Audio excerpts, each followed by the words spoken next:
Welcome to Her True Stories. If you enjoy this incredible tale of justice and revenge, please hit that subscribe button and ring the notification bell.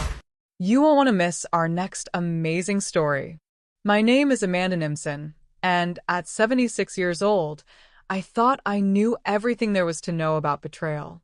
I was wrong. Dead wrong. But this story isn't just about how my own daughter pushed me down the stairs when I discovered where my life savings had gone. It's about how I got my revenge and how sometimes the sweetest justice comes from the most unexpected places. Let me start at the beginning, when my world was still intact, even if it was built on lies I didn't yet know existed. I've lived in Millbrook, Connecticut my entire life. It's one of those picturesque New England towns where everyone knows everyone, where the maple trees turn brilliant red in October, and where secrets have a way of eventually surfacing like bodies in a lake. For 43 years, I worked as a librarian at the Millbrook Public Library, a job that suited my quiet nature and love of books. After my husband, Richard, died of a heart attack 7 years ago, that library became my sanctuary. Richard left me comfortable, not wealthy, but comfortable. Our modest two-story colonial on Elm Street was paid off, and between his pension, my savings, and Social Security, I could maintain my independence. Independence was everything to me. I'd seen too many elderly women become burdens to their children, and I was determined never to be one of them. My daughter Sarah was my pride and joy, or so I thought. At 42, she was a successful real estate agent with her own agency, married to Tom, a construction contractor. They lived in a beautiful contemporary home in the hills outside town with their 2 teenage children, Emma and Jake. Sarah had always been ambitious, even as a child. While other kids played with dolls, she was setting up lemonade stands and calculating profits. "Mom, you don't need to live alone in that big house," Sarah would say during our weekly Sunday dinners. "It's too much for you to maintain. You should think about moving somewhere smaller, maybe one of those nice senior communities." I always brushed off her suggestions. At 76, I was still sharp, still healthy, still perfectly capable of managing my own life. I drove myself to the grocery store, tended my garden, and even volunteered at the library twice a week. The house held too many memories of Richard for me to abandon it. But Sarah was persistent. Every conversation somehow circled back to my living situation, my finances, my safety. She worried about me falling, about break-ins, about my aging furnace. Her concern felt genuine, and I was touched by what I perceived as her loving care for her mother. "I just want what's best for you, Mom," she'd say, squeezing my hand across the dinner table. "Tom and I have been talking. Maybe you should consider moving in with us. We have that guest suite downstairs. You'd have your privacy, but we'd be there if you needed anything." The idea had some appeal, I'll admit. The house did feel empty without Richard. Sometimes I'd catch myself setting 2 plates for dinner out of habit, and the silence could be overwhelming. But something held me back, some instinct I should have trusted more. "I appreciate the offer, sweetheart," I'd tell her, "but I'm not ready yet. Maybe in a few years." Sarah would smile and nod, but I started noticing a tightness around her eyes, a forced quality to her laugh. I attributed it to her busy schedule. Real estate was demanding, especially in a competitive market like Fairfield County. What I didn't know was that Sarah's business was failing. The first real crack in my foundation of trust came on a rainy Tuesday in March. I was at the bank, making my usual monthly deposit for my pension check, when I struck up a conversation with Janet Mills, one of the tellers I'd known for years. "How's Sarah's new business venture going?" Janet asked casually as she processed my transaction. I looked at her blankly. "What new business venture?" Janet's expression shifted, and I could see her mentally backpedaling. "Oh, I thought she mentioned she was expanding into commercial properties. She was asking about investment loans a few months ago." "Investment loans?" Sarah hadn't mentioned anything about expanding her business or needing loans. We talked regularly, and she always seemed to be doing well. Just last month, she'd shown up to dinner, wearing an expensive new watch and talking about planning a family vacation to Europe. I must have misunderstood, I said, forcing a smile. But Janet's words lodged in my mind like a splinter. That evening, I called Sarah. So, How's business going? Great, Mom. Really busy. Actually, I'm showing a house right now. Can I call you back later? She never called back. Over the next few weeks, I found myself paying closer attention to our conversations, looking for clues about her financial situation. Sarah was good at deflection. I'll give her that. Whenever I asked specific questions about her work, she'd change the subject to my health, my house, my future plans. The second crack came during Easter dinner at Sarah's house. Tom seemed distracted, barely participating in conversation. When I complimented their new granite countertops, he gave Sarah a sharp look. Those weren't exactly in the budget, he muttered. Sarah laughed it off. Tom's always worrying about money. The business is doing fine. But I saw the way she shot him a warning glance, the way he retreated into silence for the rest of the evening. The third crack came when I ran into Margaret Foster at the grocery store. Margaret's daughter worked at the real estate office across from Sarah's agency. I hear Sarah's having some challenges, Margaret said in the hushed, conspiratorial tone that middle-aged women use when discussing other people's misfortunes. Katie says there are rumors about missed payments, angry clients. Such a shame. She always seemed so successful. I defended Sarah, of course. Rumors in small towns were often exaggerated or completely false. But Margaret's words joined Janet's in that growing pile of splinters in my mind.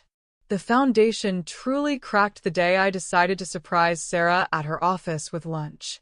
I'd made her favorite chicken salad sandwiches and driven to the strip mall where her agency was located. The parking lot was nearly empty, which seemed odd for a Tuesday afternoon. Through the large front windows, I could see Sarah at her desk, but she wasn't alone. A man in an expensive suit was leaning over her desk, pointing at papers. Even from the parking lot, I could see the tension in Sarah's posture, the way she kept shaking her head. The man's gestures became more animated, more aggressive. Sarah appeared to be pleading with him. I sat in my car, watching this drama unfold, unsure whether to go in or leave. The decision was made for me when the man suddenly swept the papers off Sarah's desk in an angry gesture and stormed out of the office. He passed within feet of my car, his face red with rage. Sarah sat alone at her desk for several minutes, her head in her hands. When she finally looked up, I could see she was crying. I never did give her those sandwiches. Instead, I drove home with the growing certainty that my daughter was in serious trouble and an uncomfortable suspicion that her increasing pressure for me to move out of my house wasn't motivated entirely by concern for my welfare. That night, I lay awake in the bed I'd shared with Richard for 38 years, staring at the ceiling and listening to the old house settle around me. The foundation of my trust in Sarah had developed cracks, but I still believed they could be repaired. I still believed that whatever problems she was facing, we could work through them together.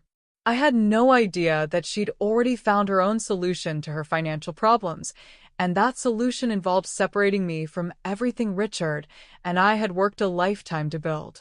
The plan was already in motion. I just didn't know it yet. But I would learn. Oh, how I would learn.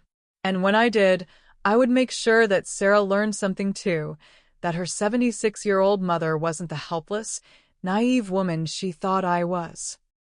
I had lived through the death of my husband, raised a daughter as a working single mother after Richard's first heart attack left him disabled for 2 years, and survived more challenges than Sarah could imagine.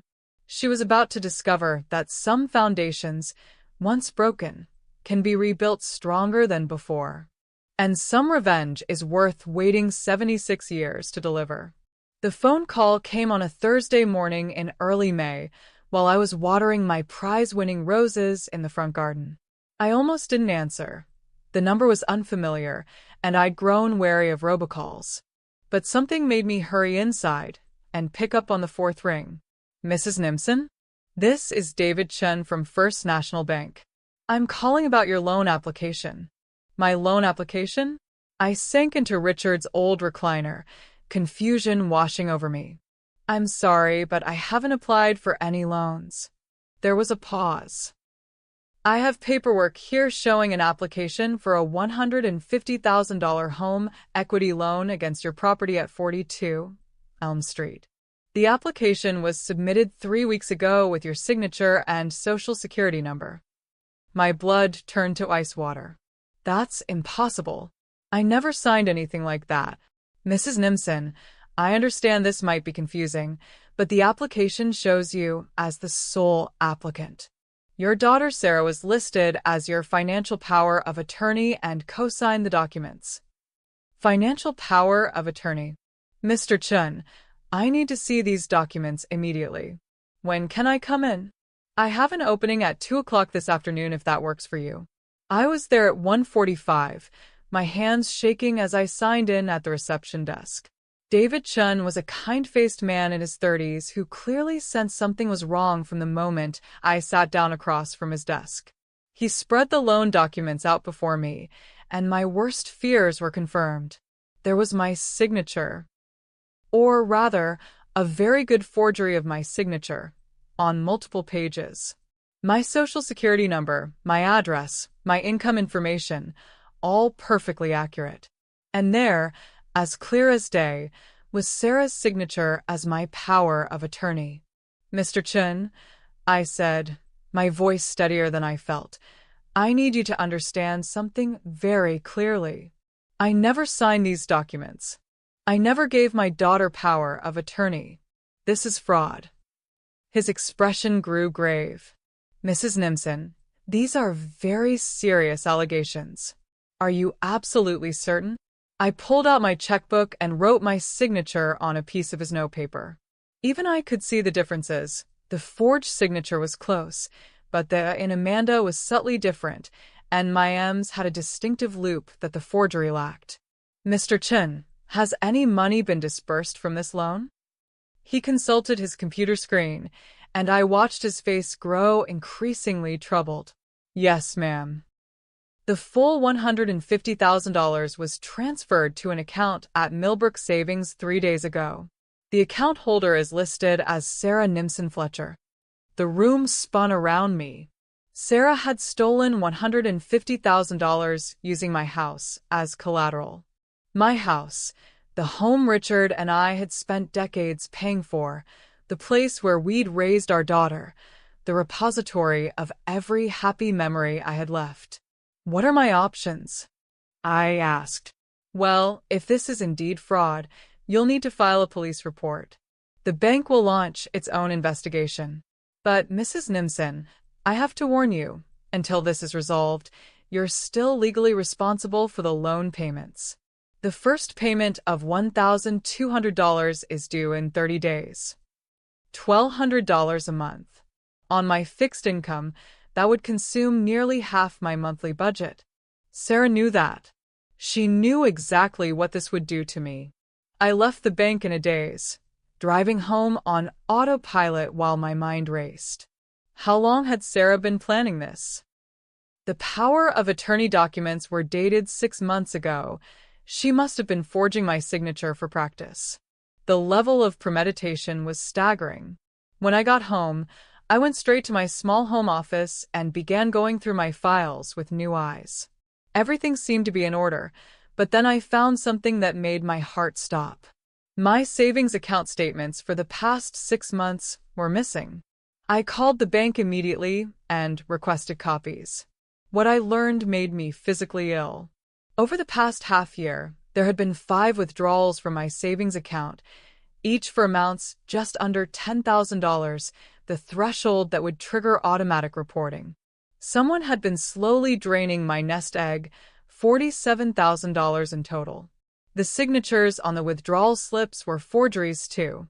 I sat in my kitchen as the sun set, staring at the evidence of my daughter's betrayal spread across the table. She hadn't just stolen from me. She'd been systematically robbing me for months while expressing concern for my welfare and pressuring me to move in with her. The cruelest part was that I now understood her endgame. She wanted me to lose the house to foreclosure, to become financially dependent on her. Once I was living in her guest suite, relying on her for everything, she would have complete control. I would be trapped, unable to expose her crimes without destroying my own security. It was a brilliant plan. Diabolical, but brilliant. But Sarah had made one crucial mistake. She'd underestimated her mother. I may have been 76, but I wasn't helpless. More importantly, I was angry, angrier than I'd ever been in my life. This wasn't just theft. It was a betrayal that cut to the very core of the mother-daughter bond I'd thought was sacred. My phone rang. Sarah's name appeared on the caller ID. Mom. How was your day? I marveled at how normal she sounded, how easy the lies came to her. It was interesting, sweetheart. I had a meeting at the bank. A pause. Oh, everything okay with your accounts? Actually, no. There seem to be some discrepancies. Large withdrawals I don't remember making. And apparently someone has applied for a home equity loan in my name. The silence stretched so long I wondered if she'd hung up. When she finally spoke, her voice was carefully controlled. That sounds terrible, Mom. Identity theft is such a problem these days. You should probably report it to the police. The sheer audacity took my breath away. She was actually encouraging me to report her own crimes to the authorities. I'm thinking about it, I said. The bank suggested I start by talking to family members, making sure no one has been helping with my finances without my knowledge. Of course not, Mom. You know Tom, and I would never do anything like that. Listen, why don't you come over for dinner tomorrow night? We can talk about this more, maybe help you figure out what happened. That sounds lovely, dear. After I hung up, I sat in the gathering darkness of my kitchen and began to plan. Sarah thought she was so clever, but she'd forgotten something important. I'd been her mother for 42 years. I knew how her mind worked, how she solved problems, how she manipulated situations to her advantage. If she wanted to play games, I was ready to play. But this would be a game with my rules, and I intended to win. The first step was gathering more evidence. The second step was finding out exactly how deep her financial troubles ran. The third step would be setting a trap that would expose her crimes while protecting myself from further harm. And the final step? Making sure she paid for every penny she'd stolen and every moment of terror she'd put me through. Sarah had spent months planning my destruction. Now it was my turn to plan hers.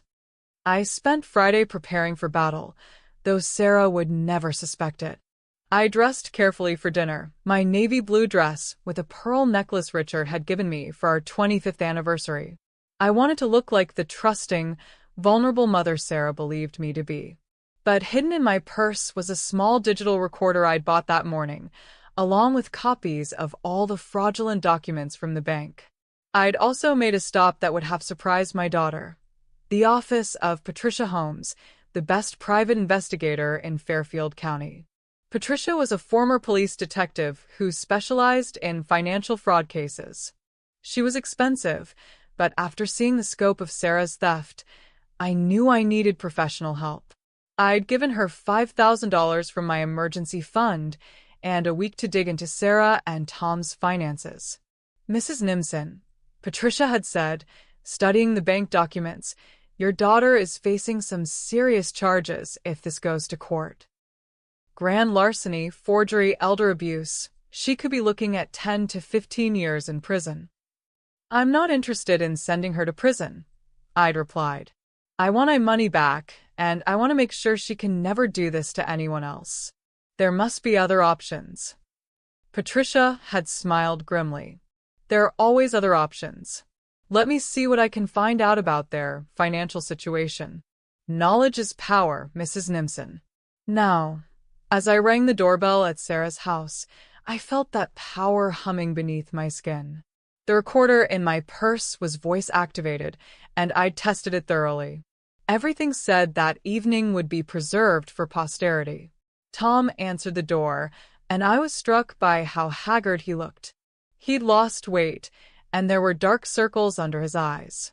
When he hugged me, I felt the tension in his shoulders. Amanda. Good to see you. Come in. Sarah emerged from the kitchen wearing designer jeans and a silk blouse that probably cost more than my monthly electric bill. She kissed my cheek, and I marveled at how easily she maintained the facade of loving concern. Mom, you look wonderful. How are you feeling after yesterday's stress? Better, I said. I've been thinking a lot about what happened. Over dinner, an elaborate meal that must have cost $200 in ingredients, I carefully steered the conversation toward their finances. I complimented their recent home improvements, asked about their vacation plans, mentioned seeing a for sale sign at one of Sarah's listings. Business is actually a little slow right now, Sarah admitted. The market's been challenging. Oh, dear. Are you managing okay, financially? Tom shot Sarah a look that could have cut glass. We're managing.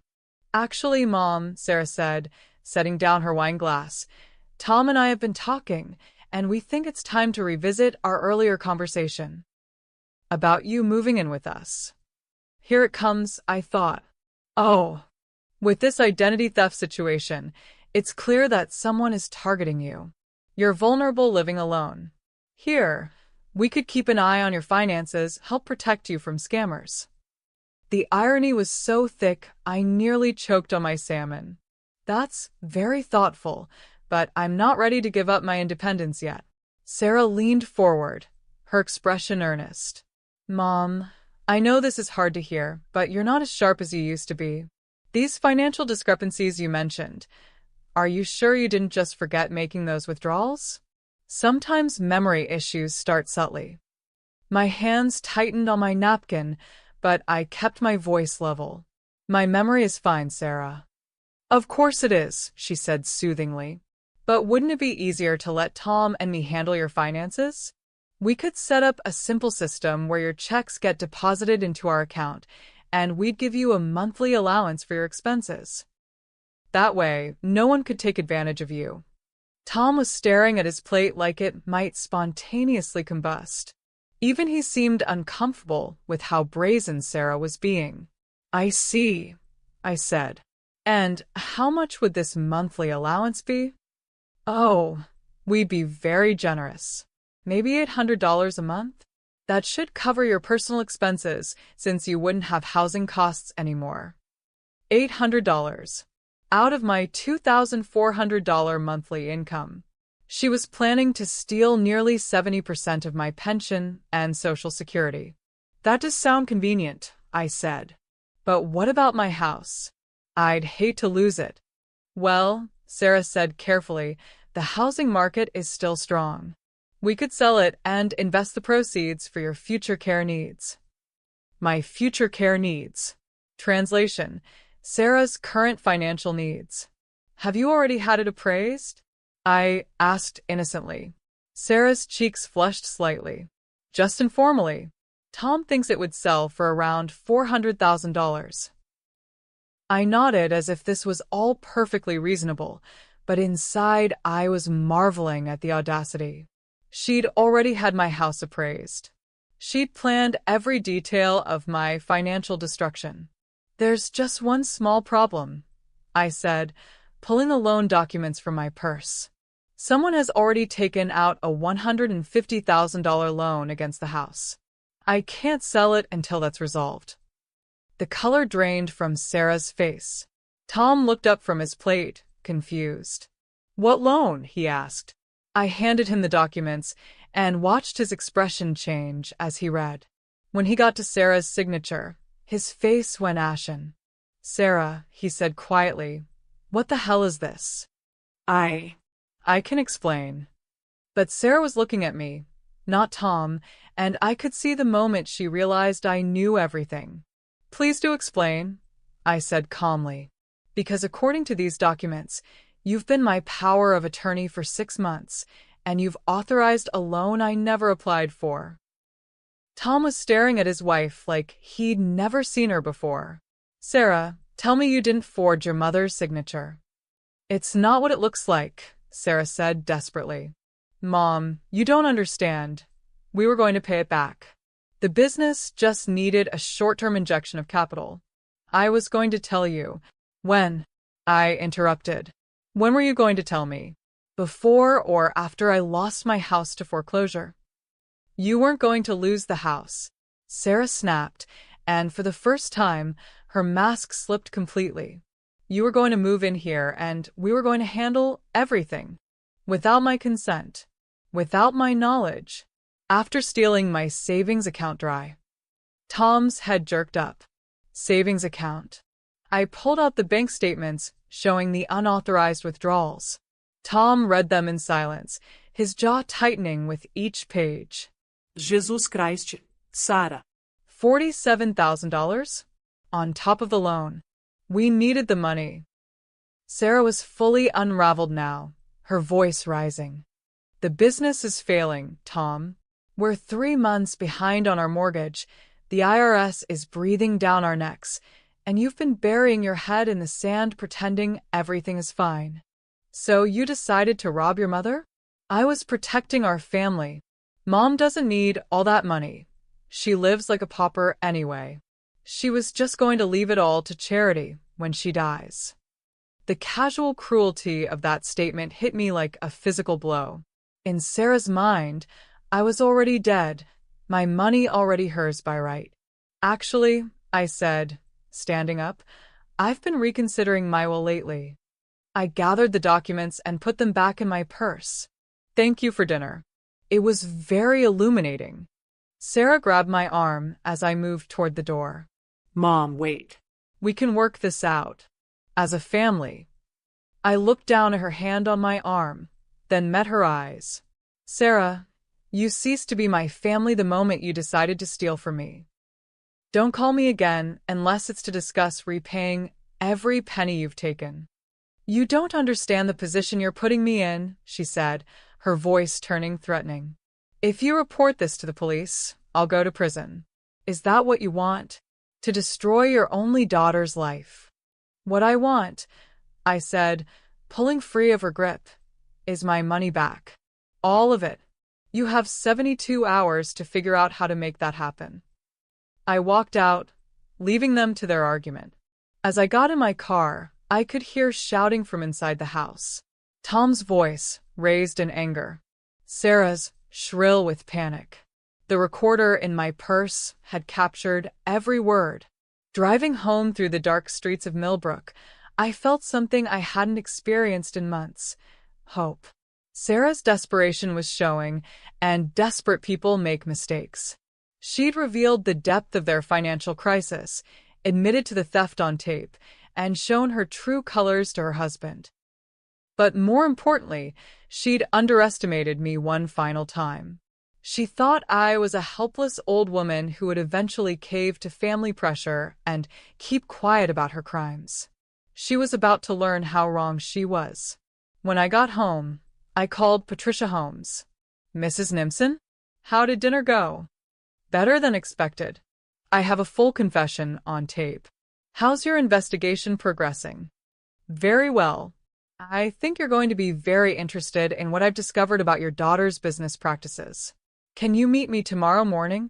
Absolutely. Patricia, how quickly can financial fraud cases move through the system?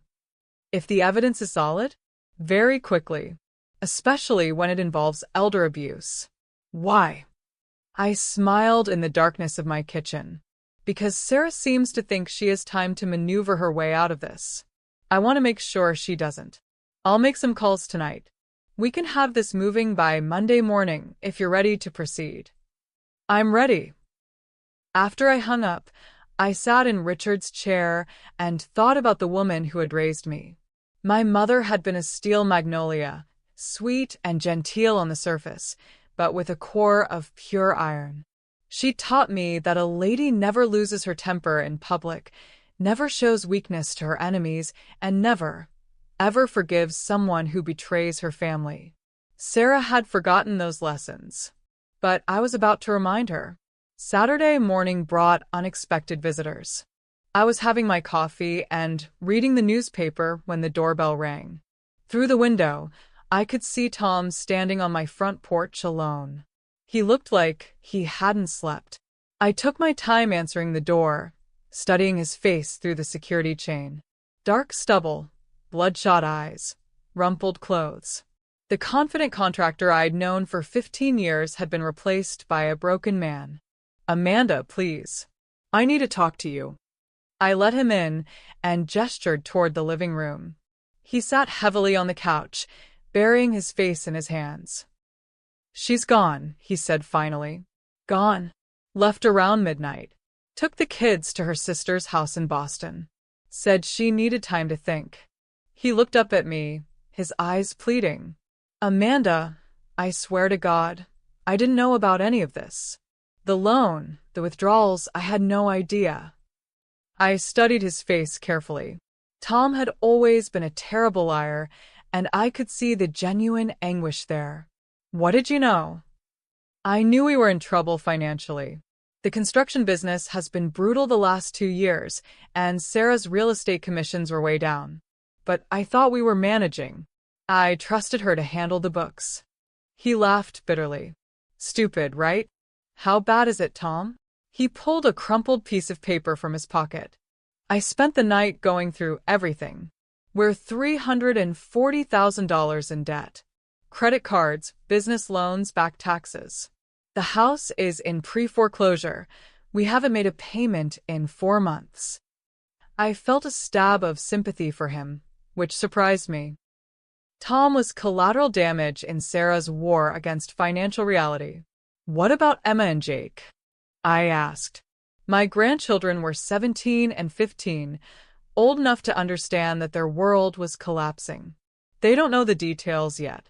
Sarah told them we're having some temporary financial problems." His voice cracked. "Amanda, what am I supposed to tell them? That their mother is a criminal? You tell them the truth. Age appropriately, but the truth." Tom was quiet for a long moment. "What are you going to do?" "About Sarah, I mean." I had planned to keep my strategy to myself, but looking at this broken man, the father of my grandchildren, I felt compelled to be honest.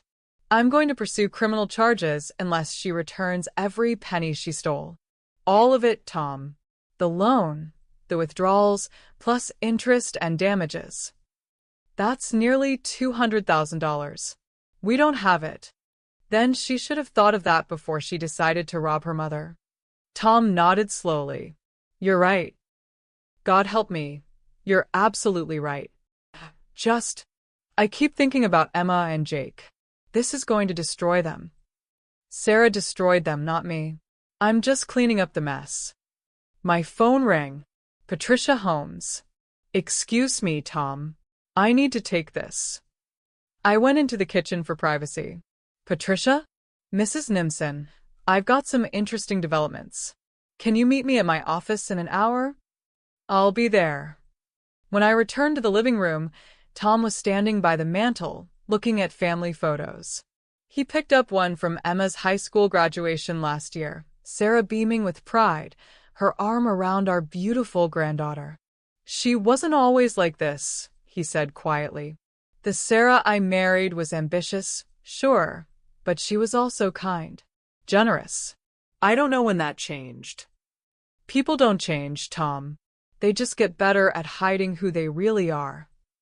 Patricia Holmes' office was in a converted Victorian house downtown, all hardwood floors and exposed brick walls. Patricia herself was an elegant woman in her 50s with silver hair and sharp blue eyes that missed nothing. "Mrs. Nimson, please sit down. What I'm about to tell you is going to be difficult to hear." She spread a thick folder across her desk. "Your daughter's financial crimes go far beyond what she's done to you. I've found evidence of at least 12 other instances of fraud over the past 18 months. My stomach dropped. 12. Real estate clients, mostly. She's been taking advantage of elderly sellers, manipulating contracts, skimming money from escrow accounts. The total amount we can verify is close to $400,000. I stared at the documents in shock. My God, how has she gotten away with it? Most of her victims don't even know they've been robbed yet. She's very good at selecting vulnerable targets and covering her tracks. But it's all starting to unravel. Patricia pulled out a timeline she'd created. The pattern started about 2 years ago, right around the time Tom's construction business began struggling. Small amounts at first, a few $100s skimmed from a closing here, an inflated commission there. But as their financial situation worsened, the thefts became more brazen. What about the real estate board? Doesn't she have oversight? She does, and that's the key to our strategy. I've been in contact with the state licensing authority. They're very interested in our evidence. If we can prove a pattern of fraud against clients, they'll not only revoke her license, but also pursue criminal charges that carry mandatory prison time. I thought about Emma and Jake, about the shame they would carry for the rest of their lives. Is there another way? Patricia leaned back in her chair. There might be, but it would require your cooperation in setting up a sting operation. What kind of sting? We let Sarah think she can negotiate her way out of this.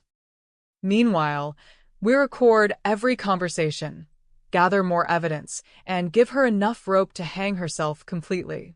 The goal would be to get a full confession and a detailed accounting of all her crimes. I considered this. And then we give her a choice. Make full restitution to all her victims and accept permanent disbarment from real estate, or face criminal prosecution for the full scope of her crimes. It was elegant, I had to admit. Sarah would lose her livelihood and her reputation, but she might avoid prison if she cooperated fully.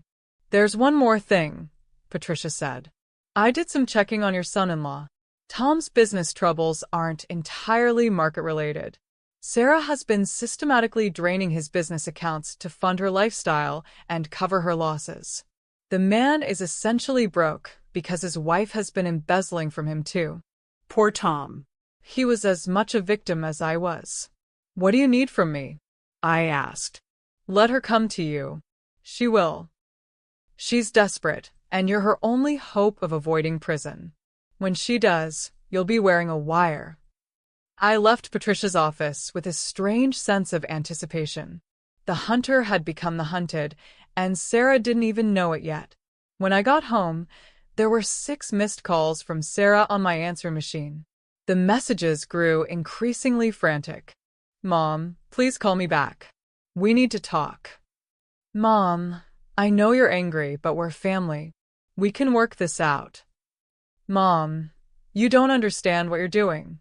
If you report this, it won't just hurt me. It'll hurt Emma and Jake too. Mom, please. I'm begging you. Just give me a chance to explain.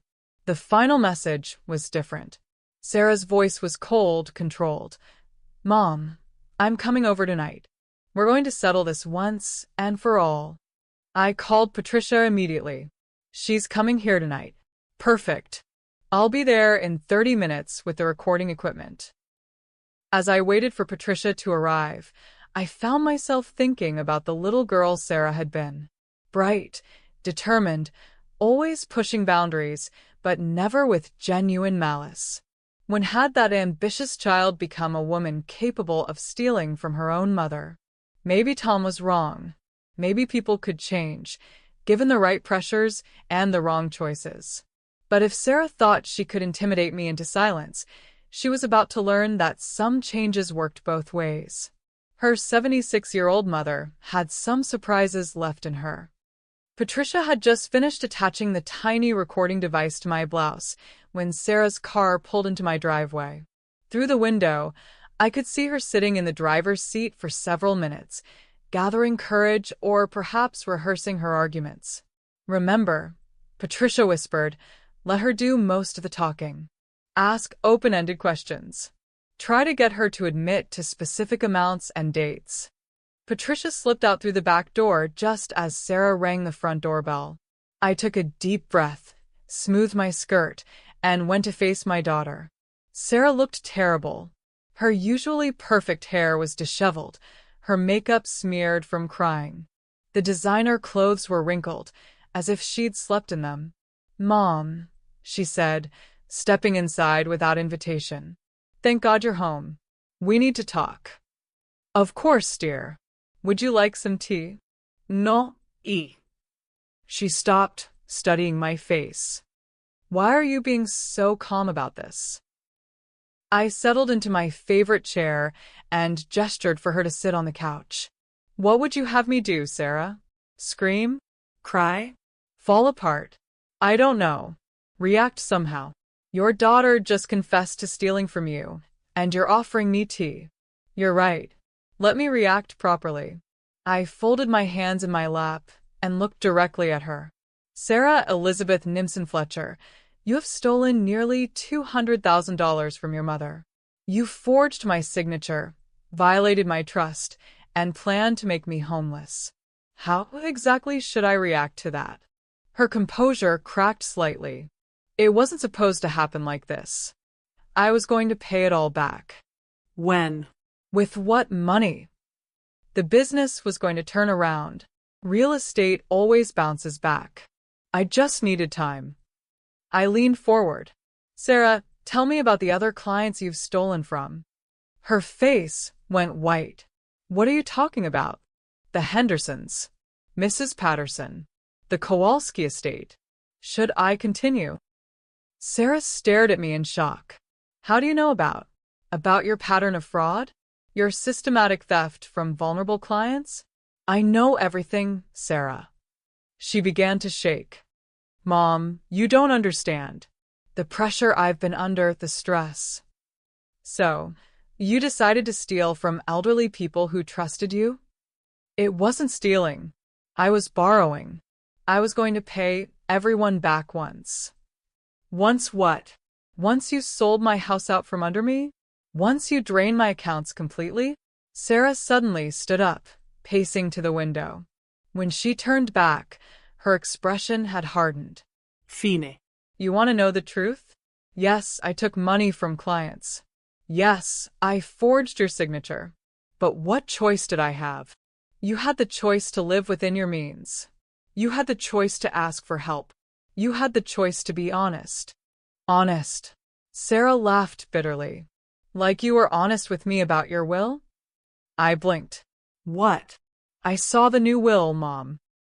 The one you had drawn up last month. Leaving everything to charity, cutting me out completely." My blood chilled. I hadn't changed my will recently. "Sarah, what are you talking about?" She pulled a folded document from her purse and threw it on the coffee table. "Don't play dumb. I found this in your desk drawer when I was looking for your insurance papers." I picked up the document with trembling hands. It was indeed a will, or rather a very good forgery of a will. It left my entire estate to various charities, with only token amounts to Sarah and the grandchildren. "Sarah, this isn't my will. I didn't write this." "Stop lying," she screamed. "I know you hate me. I know you think I'm a failure. Well, guess what? I don't need your money anymore. I've already taken what's rightfully mine." The pieces suddenly clicked into place. Sarah hadn't just been stealing from me. She'd been justifying it by creating a fake will that made her believe she was being disinherited. She'd manufactured her own motive. "Sarah, sit down. Let me show you something." I went to my desk and pulled out my real will, the one Richard and I had drafted years ago. It left everything to Sarah, with trust funds for the grandchildren. Sarah's face crumpled as she read it. But this other will? You created it, didn't you? To justify what you were doing to me." She collapsed onto the couch, sobbing. "I don't know what happened to me. I started out just borrowing a little bit from the escrow accounts. Then the business got worse, and Tom's job started drying up, and I couldn't pay it back. So, I borrowed more. And then you came after me. I saw an opportunity. You have all this money just sitting there, and you live like you're poor. I thought, I thought if I could just get control of your finances, I could invest it properly, make it grow, pay everyone back. By forging my signature and stealing my home, I was going to take care of you. You would have been comfortable in our house. The kids love you. It would have been perfect. I stared at my daughter, this woman I'd raised, loved, sacrificed for, and felt something die inside me. Sarah, do you hear yourself? You're still trying to justify stealing from your mother. It's not stealing when it's family. It's exactly stealing when it's family. It's worse than stealing because you're also destroying the relationship. Sarah wiped her eyes, and I could see her shifting tactics. Mom, please. I know I made mistakes, but if you report this to the police, Emma and Jake will be devastated. Is that what you want? To destroy your grandchildren's lives? The manipulation was so transparent, it was almost insulting. My grandchildren's lives are being destroyed by their mother's choices, not by my response to those choices. But if you just let me work this out. How? You're $340,000 in debt. Your real estate license is about to be revoked. Tom's business is failing. Where exactly is this money going to come from? Sarah's eyes darted around the room, and I could practically see the wheels turning.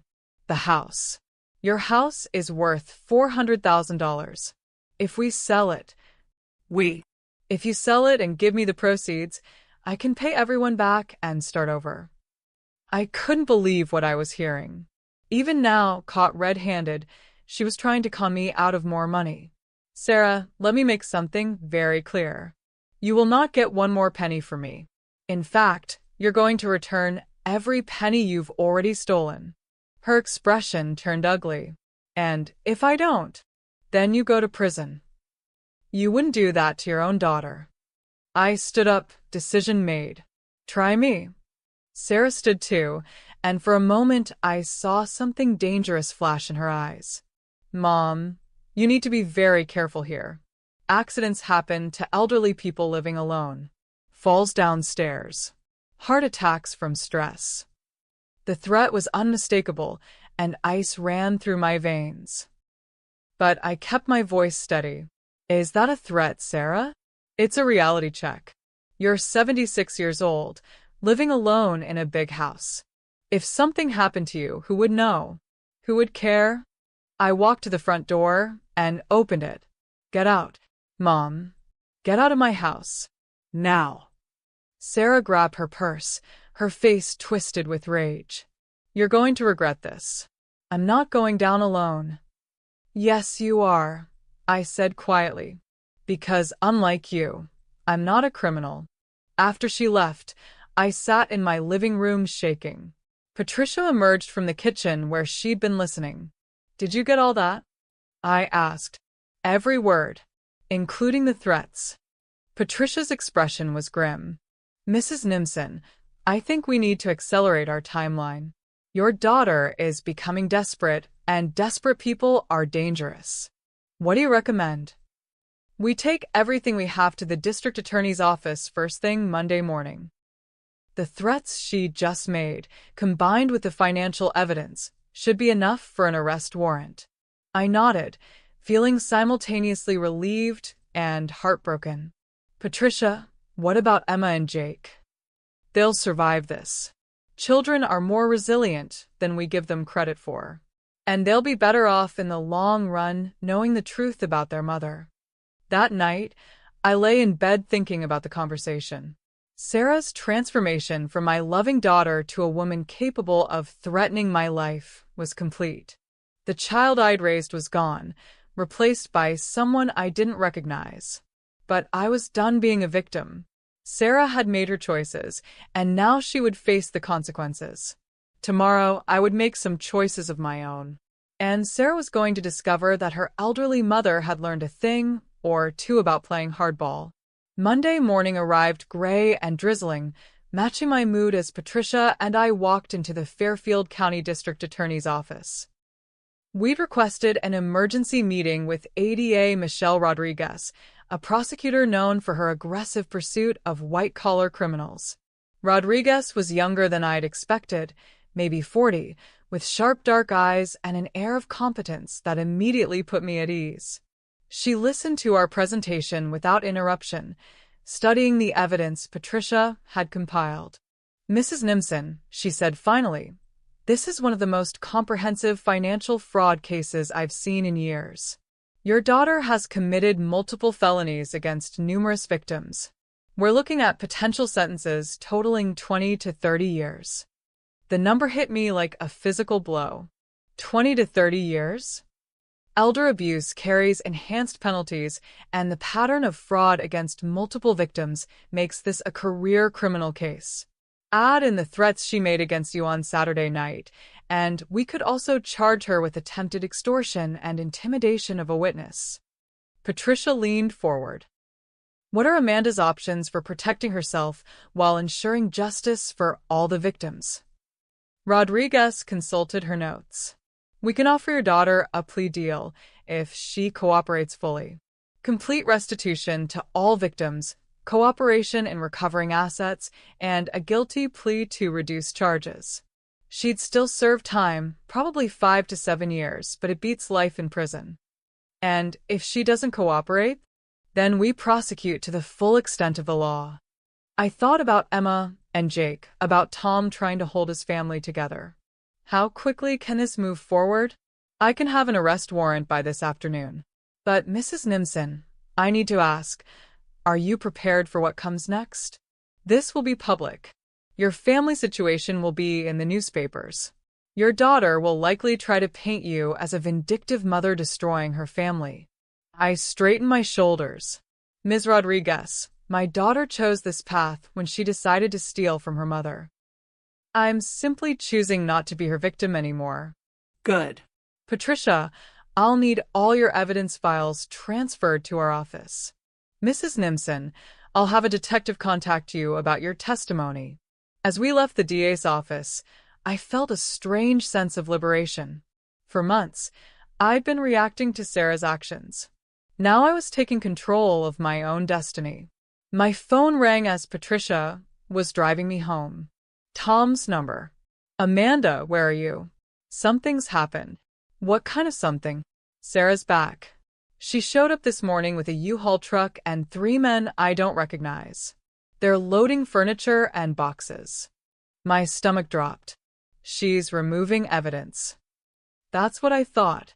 I tried to stop them, but Sarah says she has a right to take her personal belongings.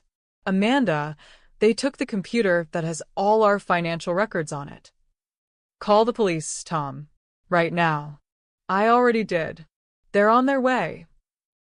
Patricia had heard my end of the conversation and was already turning the car around. We need to get there before she destroys everything. When we arrived at Tom and Sarah's house, it was chaos. 2 police cars were in the driveway, and I could see uniformed officers talking to a group of men standing beside a half-loaded truck. Sarah was nowhere to be seen. Tom met us at the front door, his face grim.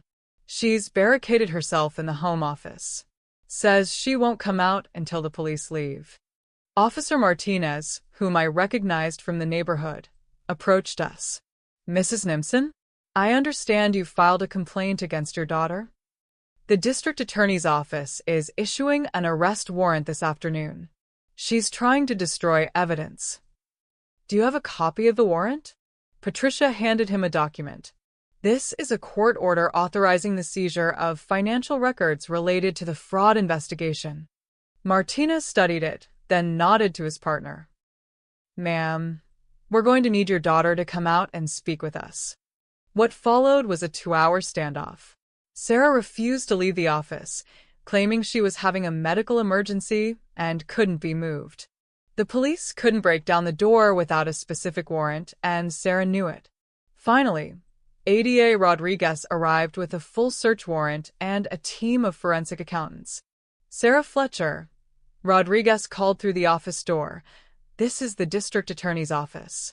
We have a warrant to search these premises and seize any computers, files, or financial records related to your business activities.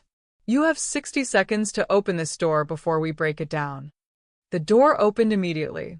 Sarah emerged looking defiant but scared, flanked by a lawyer I didn't recognize, an expensive-looking man in $1,000 suit. "My client has nothing to say," the lawyer announced. "She doesn't need to say anything," Rodriguez replied. "Sarah Fletcher, you're under arrest for grand larceny, elder abuse, forgery, and witness intimidation." As the handcuffs clicked around Sarah's wrists, she looked directly at me. "I hope you're happy, Mom. You've destroyed your own family." "No, Sarah," I said quietly. "You did that all by yourself." The forensic team spent 4 hours going through the house, seizing computers, files, and boxes of documents. They found evidence of crimes even Patricia hadn't discovered: fraudulent tax returns, shell companies created to hide assets, forged client signatures on dozens of real estate transactions. Tom watched it all in stunned silence. When the police finally left with Sarah in custody, he sank into his living room chair like a broken man. "What happens now?" he asked. "Now we start putting the pieces back together," I said. "Tom, you're as much a victim here as anyone else. Sarah stole from you too. But the house, the business, it's all gone." Patricia sat down across from him. "Actually, it might not be. If we can prove that Sarah used fraudulent means to accumulate debt in your name, those debts might be dischargeable. You could potentially save the house." Tom looked up with the first spark of hope I'd seen in his eyes. "Really? It's complicated, but possible. You'll need a good bankruptcy attorney." I thought about Emma and Jake, about the hell their teenage years were about to become. "Tom, the kids, how are they handling this?" "They don't know yet. They're still at Sarah's sister's house. I have to drive to Boston tonight to tell them their mother has been arrested." He buried his face in his hands. "How do I explain this to them?" "The same way you explained their grandfather's death," I said. "With love, honesty, and the promise that you'll get through it together." That evening, I sat in my kitchen with a cup of tea and the local newspaper. Sarah's arrest had made the front page. "Local realtor arrested for elder abuse." The article detailed the charges and mentioned that she'd allegedly stolen nearly $200,000 from her elderly mother. My phone had been ringing all day.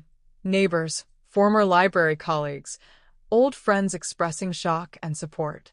The consensus seemed to be that I'd done the right thing, but it still hurt. Patricia stopped by around 8 o'clock with an update. "Sarah's being held on $500,000 bail," she reported. Her lawyer tried to get it reduced, but the judge was concerned about flight risk given the severity of the charges. "So she'll stay in jail?" "Unless someone comes up with $50,000 for a bail bondsman. Given her financial situation, that seems unlikely." I felt a complex mix of emotions: satisfaction that justice was being served, but also sadness that it had come to this. "Patricia, I want to make sure all of Sarah's victims get their money back. How do we make that happen?" "The court will order restitution as part of any plea deal. The question is whether there are enough recoverable assets to make full restitution possible." "What if there aren't?" Patricia was quiet for a moment. "Then the victims, including you, will have to accept partial repayment and the satisfaction of seeing Sarah held accountable." As I prepared for bed that night, I realized that the hardest part wasn't over. It was just beginning. Sarah would likely be in prison for several years. Emma and Jake would need support and guidance. Tom would have to rebuild his life from scratch. But for the first time in months, I felt safe in my own home. The immediate threat was over, and I was no longer anyone's victim. In the morning, I would start the process of reclaiming my life and helping my family heal from the damage Sarah had done. But tonight, I would sleep peacefully, knowing that justice was finally being served. The call came at 6:30 a.m., jolting me from the first peaceful sleep I'd had in weeks. ADA Rodriguez's voice was tense. "Mrs. Nimson, we have a problem. Your daughter posted bail this morning." I sat up in bed, instantly alert. "That's impossible. You said she needed $50,000. Someone wired the money at midnight. We're trying to trace the source, but it appears to have come from an offshore account. My blood ran cold. Where is she now? Unknown. She was released an hour ago, and she's not at her house. Mrs. Nimson, given the threats she made against you, I think you should consider staying somewhere else for a few days. After hanging up, I immediately called Tom. No answer. I tried his cell phone, then the house phone again. Nothing. Patricia arrived within 20 minutes of my call, her face grim. I've been monitoring police scanners. There was a disturbance at Tom's house around 4 a.m. Neighbors reported shouting. We drove to Sarah's house together, my heart pounding with each mile. When we arrived, Tom's pickup truck was in the driveway, but something was wrong. The front door was standing open, and there were obvious signs of a struggle. Overturned furniture, broken glass, papers scattered across the lawn. We need to call the police, Patricia said, pulling out her phone. But before she could dial, Tom appeared in the doorway. His face was bruised, his shirt torn, and he was moving carefully, as if in pain. Tom. I rushed toward him. What happened? Sarah, he said simply. She came back around 4 a.m. with those same men from yesterday. They wanted the external hard drives from my computer, the ones the police didn't find. Did you give them to her? I tried to, but I'd hidden them at my mother's house yesterday before the police arrived. When I told Sarah that, he touched his swollen jaw. She didn't take it well. Patricia was already on the phone with 911. Tom, did they say where they were going? Sarah kept talking about Mexico. Something about having accounts there that the police would never find. My mind raced. If Sarah fled the country, she could disappear forever, leaving her victims with no hope of recovering their money. Tom, those hard drives, what's on them? Everything. Banking records, client files, shell company documents. Sarah thought she was so clever, but she kept records of every transaction. Within minutes, police cars were swarming the house. Detective Morrison, who was leading the investigation, questioned Tom extensively about the morning's events. Mr. Fletcher, did your wife give any indication of her specific plans? She said something about a boat, that they were going to take a boat to Mexico tonight.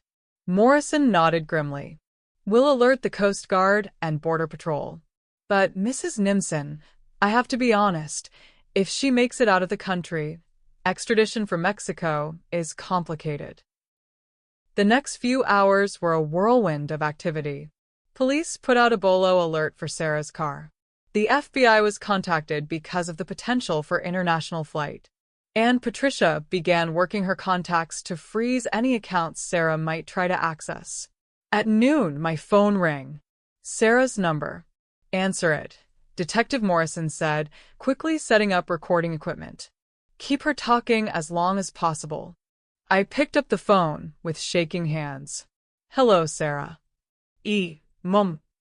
Her voice was eerily calm. I wanted to say goodbye. Where are you? Somewhere safe. Somewhere you'll never find me. Sarah, it doesn't have to be this way. If you come back, if you cooperate with the authorities. Cooperate? She laughed bitterly.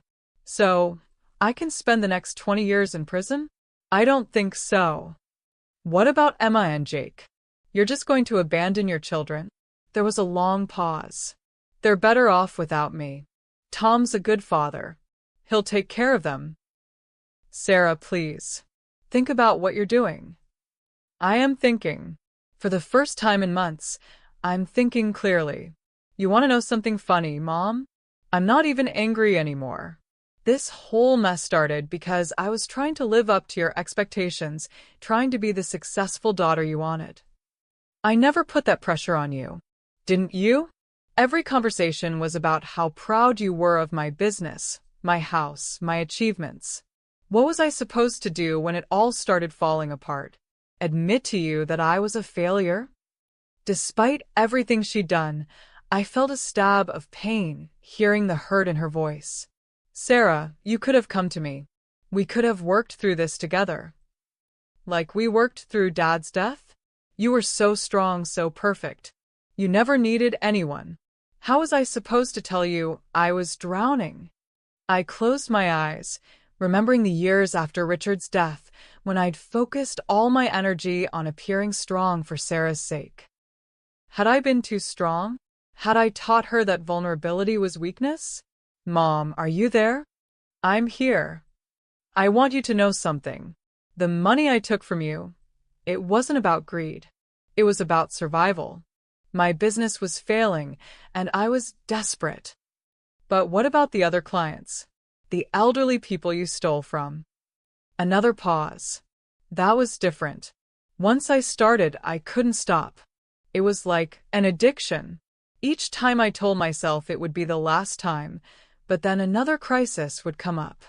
Detective Morrison was making frantic gestures, pointing to his watch. They needed more time to trace the call. Sarah, where are you going? What's your plan? I have friends in Mexico. People who can help me start over. What about the money? All the money you stole? Most of it's gone, Mom. The business debts, the credit cards, the lifestyle we couldn't afford. There's maybe $50,000 left in offshore accounts. $50,000 out of nearly $400,000 stolen from various victims. The scope of the destruction was staggering. Sarah, if you run now, you'll be running for the rest of your life. You'll never see your children grow up, never meet your grandchildren. I know. Her voice broke for the first time. But it's better than spending the rest of my life in prison. Listen to me. The line went dead. Detective Morrison immediately got on his radio, coordinating with various agencies. But I could see in his face that the trace hadn't been successful. She's smart, he said grimly. Probably using burner phones and moving frequently. Patricia put her arm around my shoulders. Amanda, you did everything you could. But had I? As I sat in Tom's destroyed living room, I couldn't stop thinking about Sarah's words. Had my strength after Richard's death inadvertently taught her that asking for help was a sign of weakness? Had I been so focused on being independent that I'd failed to show her how to be vulnerable? My phone buzzed with a text message from an unknown number. Take care of Emma and Jake. Tell them I loved them. S. I showed the message to Detective Morrison. This sounds like a goodbye message. She's definitely planning to disappear. As the afternoon wore on, reports came in from various agencies. Sarah's car had been found abandoned at a marina in Bridgeport. Security cameras showed her boarding a private yacht with 3 men around 2 p.m. The Coast Guard was searching the waters off Connecticut, but in a boat, Sarah could reach international waters within hours. By evening, it was clear that she was gone. What happens now? Tom asked as the last of the police cars pulled away from his house. Now we start the process of asset recovery, Patricia replied. The court will seize whatever property and accounts they can find. Your house, Sarah's business assets, any recoverable funds. And the victims? They'll get whatever the court can recover, divided proportionally based on their losses. I thought about Mrs. Patterson, the widow Sarah had stolen from, about the Kowalski family, who'd trusted Sarah to handle their father's estate, about all the people whose retirement dreams had been shattered by my daughter's greed. Patricia, I want to do something. For the other victims. What do you mean? My house is worth $400,000. If I sell it and put the proceeds into the Victim Restitution Fund, it would go a long way toward making people whole. Tom looked at me in shock. Amanda, you can't do that. Sarah stole from you too. Yes, but I have other resources. My pension, my savings accounts that she didn't touch. I can survive. Some of these other victims can't. Patricia was quiet for a long moment. Amanda, that's incredibly generous, but are you sure? That house is your security, your legacy. I looked around at the destruction Sarah had left in her wake. Broken furniture, shattered glass, a family torn apart by greed and deception.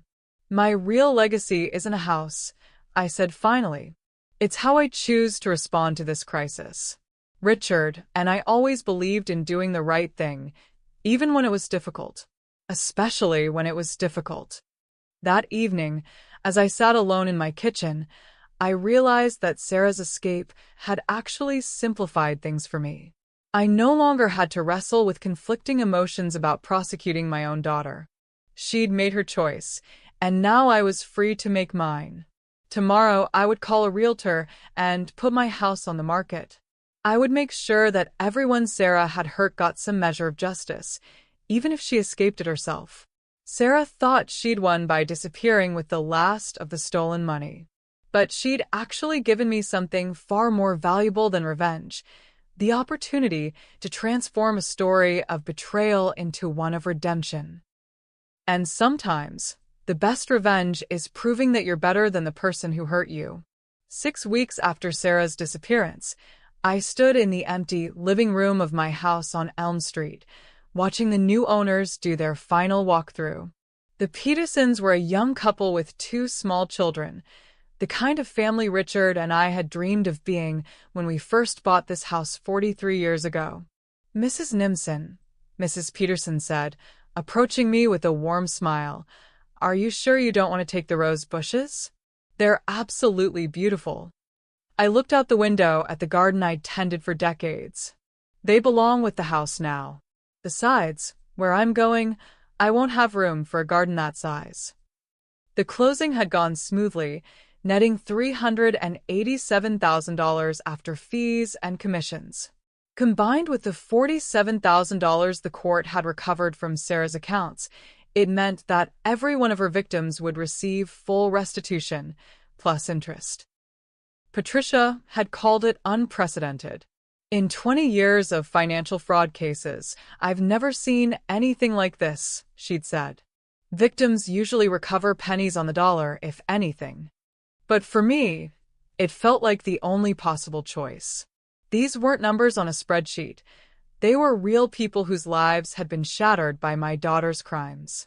Mrs. Patterson, the 82-year-old widow Sarah had stolen $23,000 from, had cried when I told her she'd be getting her money back. The Kowalski family could finally settle their father's estate. Mr. and Mrs. Henderson could pay for the medical bills Sarah's theft had forced them to put on credit cards. Tom picked me up after the closing, helping me load the last of my belongings into his truck. He'd been staying in a hotel since Sarah's disappearance, unable to bear living in the house where she'd assaulted him. "Have you heard anything from the FBI?" I asked as we drove across town. "Nothing concrete. They think she made it to Mexico, but the trail goes cold in Cancun. She could be anywhere by now." I'd been surprised by how little I thought about Sarah's whereabouts.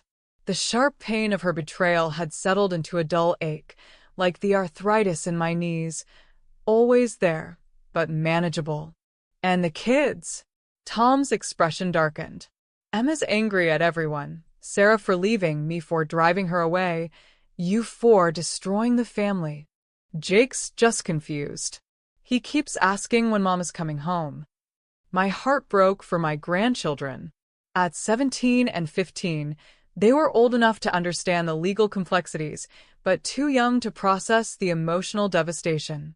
Emma had refused to speak to me since Sarah's arrest, viewing me as the villain in her mother's story. "They'll come around," I said, though I wasn't entirely convinced. "Give them time."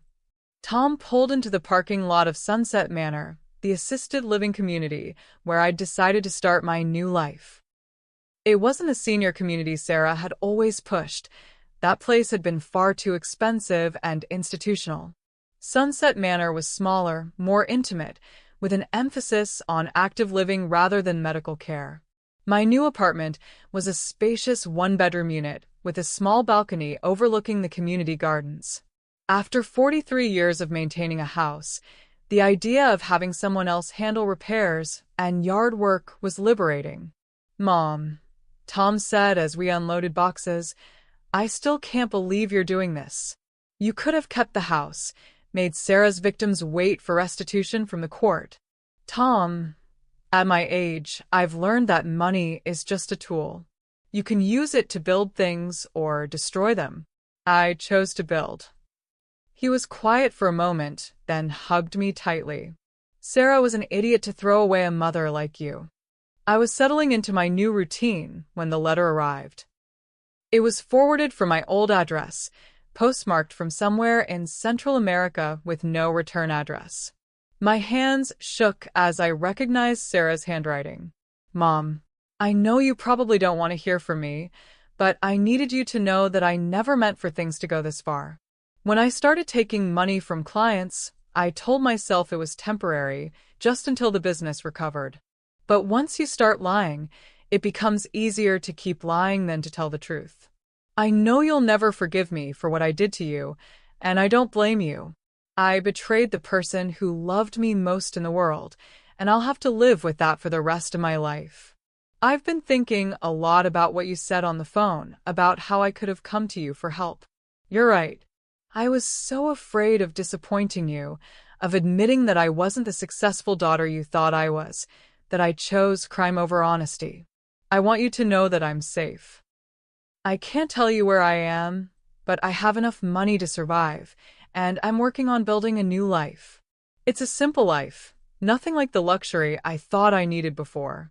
Please tell Emma and Jake that I love them, and that leaving them was the hardest thing I've ever done. Tell them that I hope someday they'll understand that I left to protect them from further embarrassment, not because I didn't love them. And Mom, please tell Tom that he's a good man, and that none of this was his fault.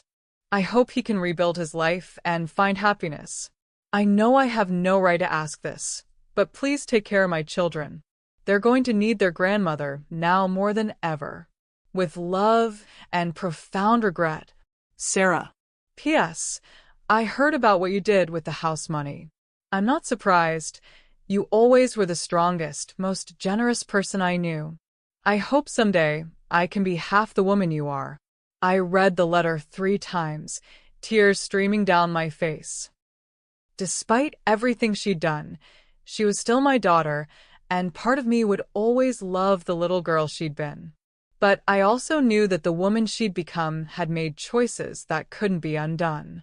The victims she'd hurt, the family she destroyed, the life she'd thrown away, these were consequences she would have to live with forever.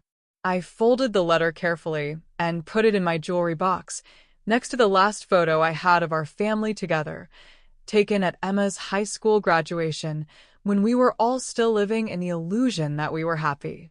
2 weeks later, Tom asked me to join him for coffee at the diner downtown. He looked better than he had in months. The bruises had faded, and he'd gained back some of the weight he'd lost during the crisis. I wanted to update you on the bankruptcy proceedings, he said, stirring sugar into his coffee. The court has ruled that most of our debts were fraudulently incurred by Sarah without my knowledge. They're discharging about $200,000 in credit card and business debt. That's wonderful news. Yeah, and the insurance company is finally paying out on the construction projects that Sarah sabotaged. Turns out she'd been billing clients for work that was never completed, then pocketing the money. The insurance will cover the completion costs. So, you'll be able to keep the house? Actually, I've decided to sell it. Too many bad memories. He paused, looking uncomfortable. Amanda, there's something else. Emma wants to see you. My heart leaped. Really? She's been in therapy since Sarah left. The counselor helped her understand that you were trying to protect the family, not destroy it. She's still angry, but she wants to try to rebuild your relationship. That afternoon, I met my granddaughter at the park where I used to push her on the swings when she was little. At 17, Emma was beautiful, tall and blonde like her mother, but with Tom's kind eyes. Grandma, she said awkwardly, sitting beside me on the bench. Hello, sweetheart. We sat in silence for several minutes, watching children play on the equipment. I'm sorry, she said finally, for blaming you, for saying those horrible things. You don't need to apologize, Emma. You were protecting your mother. That's natural. But she was wrong, wasn't she? What she did to you, to all those people, there's no excuse for that. I took her hand. Your mother made some very bad choices, but that doesn't mean she never loved you. People are complicated, Emma. They can love you and still hurt you. Do you think she'll ever come back? I considered the question carefully. I don't know. But I know that you and Jake are going to be fine. You have your father and you have me, and we're going to make sure you both get through this. Emma leaned against my shoulder, and for the first time in months, I felt hope for our family's future. 1 year after Sarah's disappearance, life had settled into a new rhythm.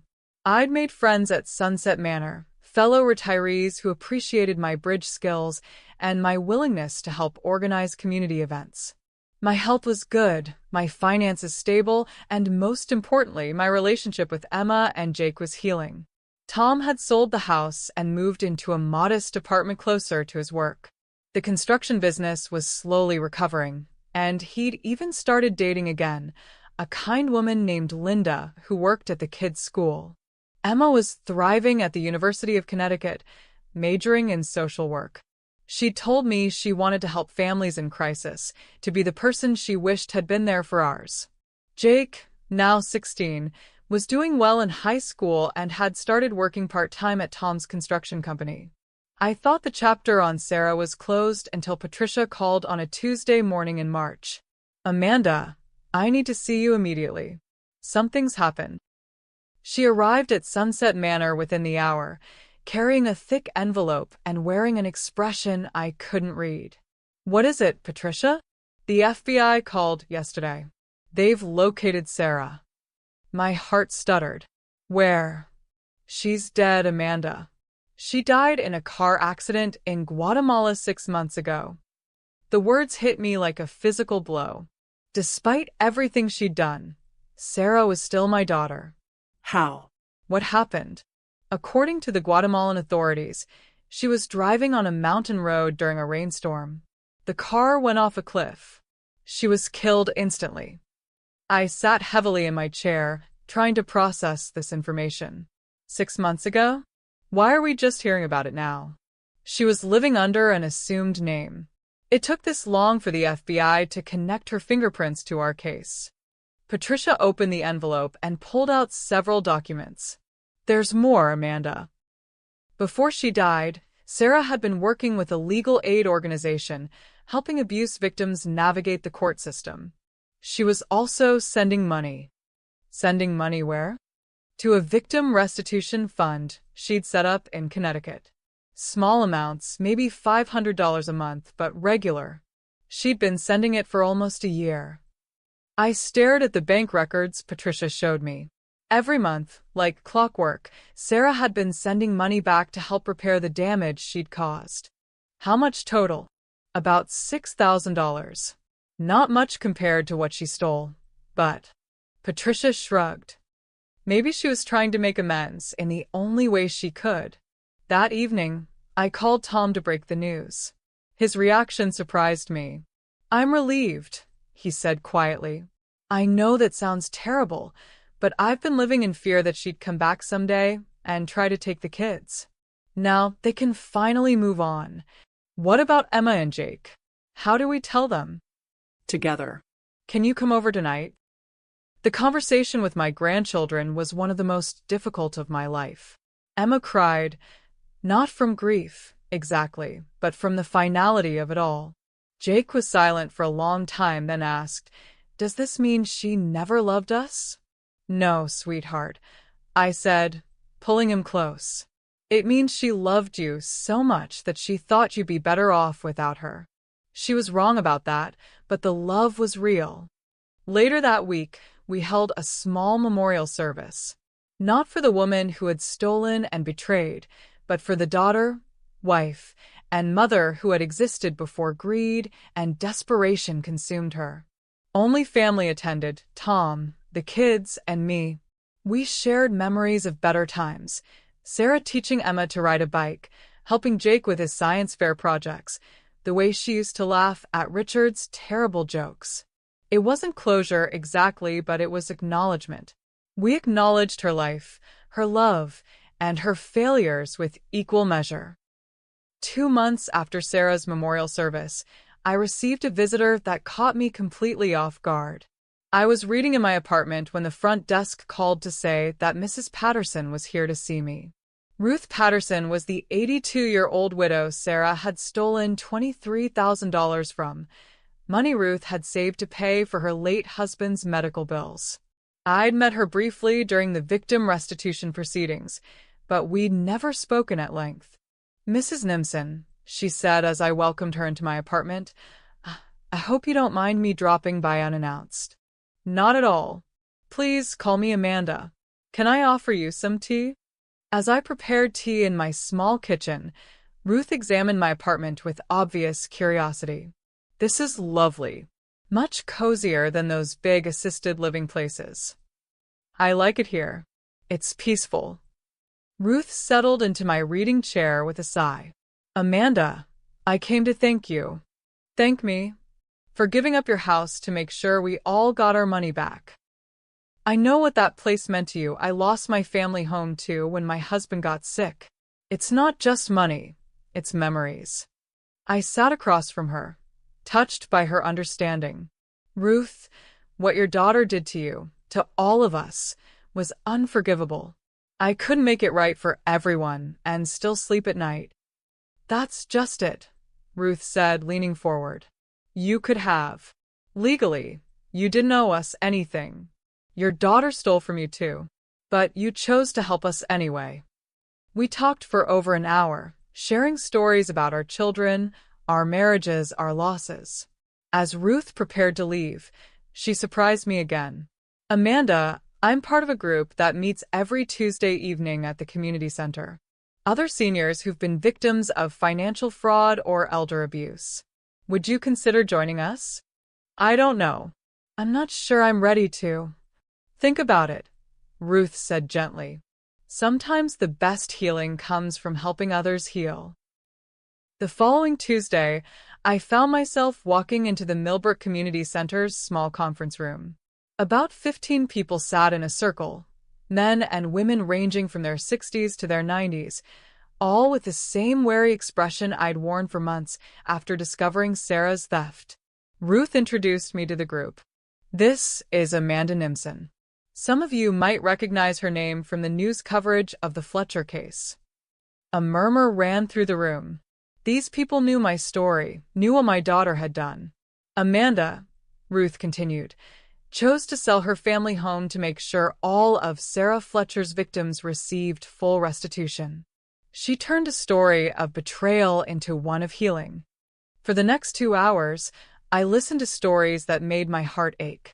Grandparents who'd lost their savings to fake charity scams. Widowers bilked by romance fraudsters. Elderly couples who'd been conned out of their retirement by smooth-talking investment advisors.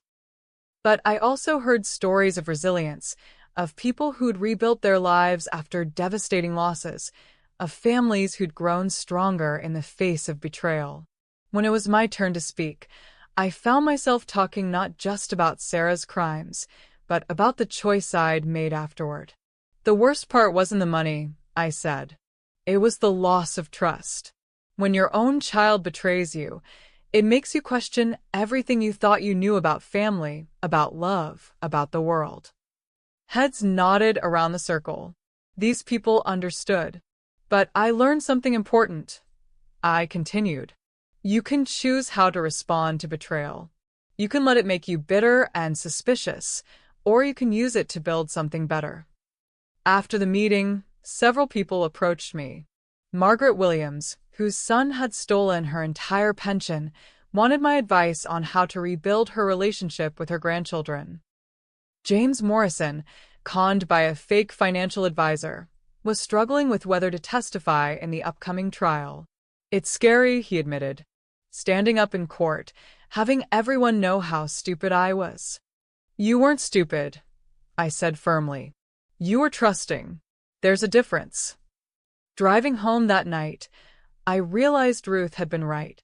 Helping others process their trauma was helping me process mine. These people weren't looking for pity. They were looking for hope, for proof that life could continue after betrayal. I started attending the Tuesday meetings regularly. Within a few months, I'd become an unofficial mentor to newer members, sharing my experience and offering practical advice on everything from dealing with lawyers to rebuilding family relationships. The group also gave me a new sense of purpose. We began advocating for stronger elder abuse laws, speaking at community events about fraud prevention, and supporting other victims through the legal process. One evening, as I was leaving the community center, I ran into Detective Morrison, who'd handled Sarah's case. "Mrs. Nimson, good to see you. How are you doing?" "Very well, thank you. Are you here for the self-defense class?" He grinned. "My mother-in-law signed up. She's determined to learn how to protect herself after reading about all these scams in the news." "Good for her. It's never too late to learn new skills." "Speaking of which," Morrison said, his expression growing more serious, "I've been following the work you're doing with the fraud victims group. It's impressive. It's been therapeutic. Have you ever considered taking it further? We've been looking for someone to help train our officers on how to better handle elder abuse cases. Someone who understands what victims go through." The suggestion intrigued me. "What would that involve?" "Consulting on cases, maybe helping with interviews when we have elderly victims. A lot of seniors won't report these crimes because they're embarrassed or afraid their families will think they're losing their mental capacity." I thought about my own reluctance to report Sarah initially, about the shame and self-doubt I'd felt. I'd be interested in learning more. As I drove home that night, I reflected on how dramatically my life had changed. A year and a half ago, I'd been a retired librarian, living quietly in my family home, blissfully unaware that my daughter was systematically destroying lives. Now I was an advocate, a mentor, and potentially a consultant to law enforcement.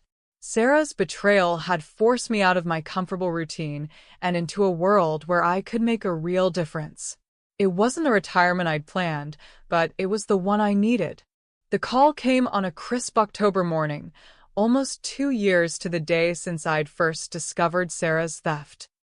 I was preparing for my weekly visit with Emma, who was home from college for fall break, when my phone rang.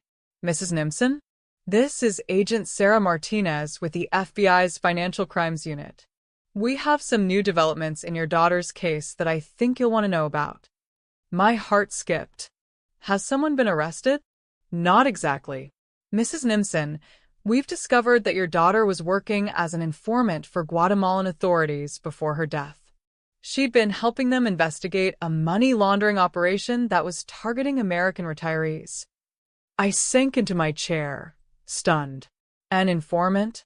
"She'd been providing information about how these scams work from the American side. Her background in real estate fraud made her valuable to their investigation." "But why? Why would she risk herself like that?" Agent Martinez paused. "According to her handler in Guatemala, she said she was trying to make up for the harm she'd caused. She wanted to prevent other families from going through what yours did." After hanging up, I sat in my apartment staring out at the community gardens, trying to process this new information about my daughter.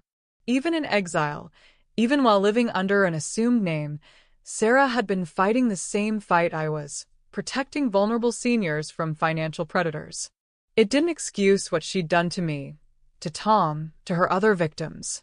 But it suggested that somewhere in the woman who'd betrayed us all, the daughter I'd raised still existed. That afternoon, Emma and I met for lunch at our usual spot, a small cafe downtown that served excellent soup and sandwiches. At 19, she'd grown into a poised young woman with a quiet strength that reminded me of myself at that age. "Grandma," she said after I'd shared the FBI's news, "do you think Mom was trying to redeem herself?" "I think she was trying to live with herself," I replied carefully. "Redemption is something other people give you. Peace is something you have to find for yourself." Emma was quiet for a moment, stirring her soup thoughtfully. I've been thinking about something. "My social work professor has been talking about restorative justice, helping victims heal by giving them a voice in how crimes are addressed. That sounds like what we've been doing with a support group. Exactly. Grandma, what if we started a foundation? Something focused on helping families recover from financial elder abuse. The idea was intriguing. What would that look like? Education, support groups, maybe even financial assistance for victims who can't recover their losses. We could call it the Sarah Fletcher Foundation, not to honor her, but to make sure her story prevents other tragedies. I was amazed by Emma's vision and maturity. That's a wonderful idea, sweetheart. But it would be a lot of work. I know. But I want to do something meaningful with my life, something that comes from our experience. And I think it's what Mom would have wanted in the end. Over the following months, Emma and I worked together to establish the foundation. Tom contributed his business skills, helping us navigate the legal requirements and set up proper governance. Jake, now a senior in high school, created a website and social media presence with the tech-savvy enthusiasm of his generation. The foundation's mission was threefold: education about elder financial abuse, support for victims and their families, and advocacy for stronger legal protections. We partnered with the police department, the district attorney's office, and other nonprofits to create a comprehensive response system. Our first major event was a community awareness day held at the Millbrook Community Center. We expected maybe 50 people. Over 200 showed up. Ruth Patterson spoke about her experience as a victim and the importance of reporting crimes. Detective Morrison presented on warning signs and prevention strategies. I talked about the choice we all face when betrayed, to become bitter or to become better. But the most powerful speaker was Emma. Standing at the podium in her simple blue dress, she looked so much like Sarah at that age that my breath caught. My mother was a criminal, she began, her voice steady and clear. She stole from vulnerable people, including her own mother. For a long time, I was angry at everyone. At her for leaving, at my grandmother for prosecuting her, at the world for being unfair. The room was completely silent. But I've learned that anger is a choice. Forgiveness is a choice. And how we respond to tragedy is a choice. My grandmother chose to use her pain to help others. My mother, in her final years, chose to try to make amends. I'm choosing to carry on that work. After the event, people approached us with their own stories, their own needs for support and guidance. We exchanged contact information, shared resources, and planted the seeds for what would become a network of mutual support throughout Fairfield County. That evening, as I was cleaning up my apartment after the long day, I found myself looking at the last family photo I had, the one from Emma's high school graduation. Sarah's smile looked different now, less perfect but more human. She'd been struggling even then, probably desperately trying to hold her world together while it crumbled around her. My phone rang. It was Tom. Amanda, I wanted to thank you. For what? For everything. For not giving up on our family after Sarah destroyed it. For showing Emma and Jake that they could build something good from something terrible. Tom, we all did that together. No, you led the way. You could have retreated into bitterness and isolation. Instead, you chose to fight for all of us. After we hung up, I realized he was right, but not in the way he thought. I hadn't been fighting for them.